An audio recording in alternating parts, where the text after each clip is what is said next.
Bismillahirrahmanirrahim. Assalamualaikum warahmatullahi wabarakatuh.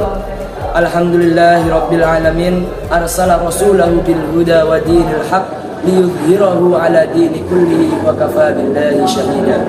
Ashhadu an la ilaha illallah wahdahu la syarika lah wa ashhadu anna Muhammadan abduhu wa rasuluh. Amma ba'du. Pertama, puji syukur atas kehadirat Allah Subhanahu wa taala selalu kita panjatkan atasnya, atas segala nikmat, karunia, anugerah serta hidayahnya, sehingga kita masih merasakan kenikmatan yang sangat amat banyak.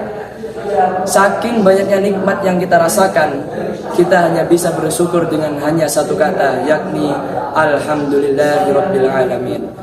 Kedua kalinya, marilah kita haturkan selawat serta salam kepada Nabi kita, Nabi yang dengan segenap tenaganya, segenap hartanya dan pikirannya selalu memperjuangkan agama Islam sampai di detik di mana saya berdiri, di mana kita beribadah dengan khusyuk di masjid-masjid. Pada kesempatan kali ini, di video ini kita akan membahas sebuah tema bersama-sama tentang 3 orang atau 3 golongan yang terhalangi kebaikannya di bulan suci Ramadan. Sebagai umat muslim, kita tentunya tahu bahwa bulan suci Ramadan dengan segala keistimewaannya, dengan segala maghfirah di dalamnya, bulan yang penuh dengan nikmat, bulan yang penuh dengan maghfirah, bulan yang penuh dengan rahmah. Umumnya kita semua berlomba-lomba untuk mencari kebaikan agar ganjaran pahala kita menjadi optimal kualitasnya di sisi Allah Subhanahu wa taala. Namun ada 3 orang atau ada 3 golongan yang kebaikannya terhalang di bulan suci Ramadan. Siapa mereka? Mengutip dari karya Syekh Sayyid Abdullah bin Muhammad Al-Ghumari, beliau mengatakan dalam karyanya Ghayatul Ihsan, beliau menyebutkan hadis yang diriwayatkan dari Ka'ab bin Ajrah, bahwasanya Ka'ab bin Ajrah berkata, Rasulullah SAW menyuruh para sahabatnya untuk membuat suatu majelis pada suatu hari.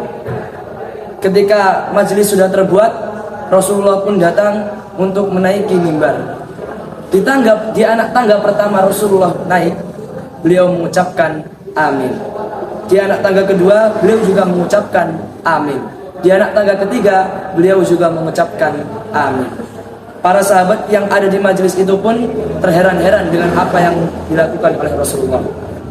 Maka para sahabat ketika Rasulullah turun dari mimbar, mereka yang penasaran bertanya kepada Rasulullah untuk mengklarifikasi. Ya Rasulullah, laqad sami'na syai'an al-yaum ma kunna nasma'uhu. Kita tidak pernah mendengar apa yang kau ucapkan hari ini ya Rasulullah.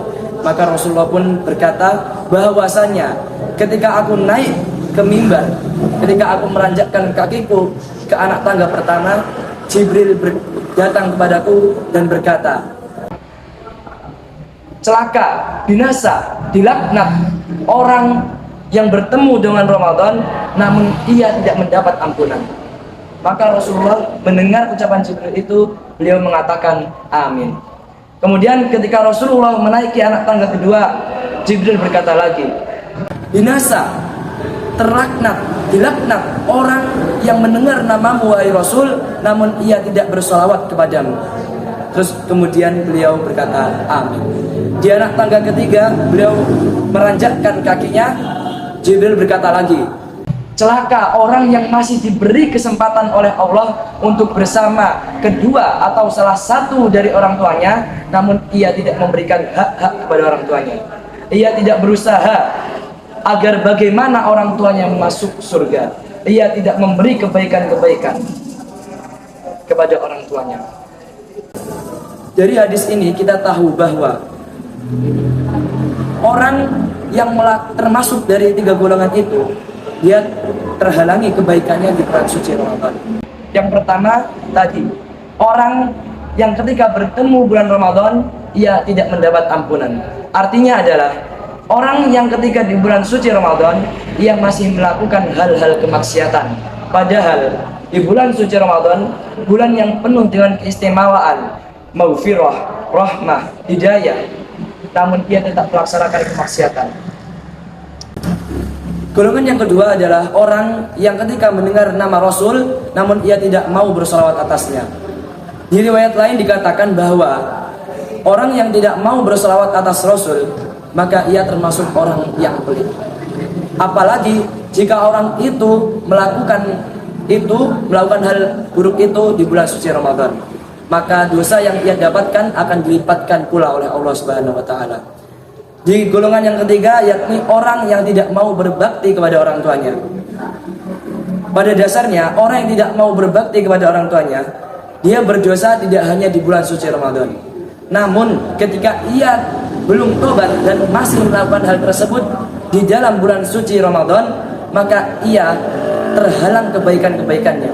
Mungkin ia berpuasa, mungkin ia sholat, ia tahajud dan lain sebagainya, namun ia tidak berbakti kepada orang tuanya, maka pahala-pahala itu akan tertutup oleh kemaksiatan yang dia lakukan. Semoga hal yang kita bicarakan pada video ini bermanfaat bagi kita semua. Amin amin ya rabbal alamin. Terima kasih.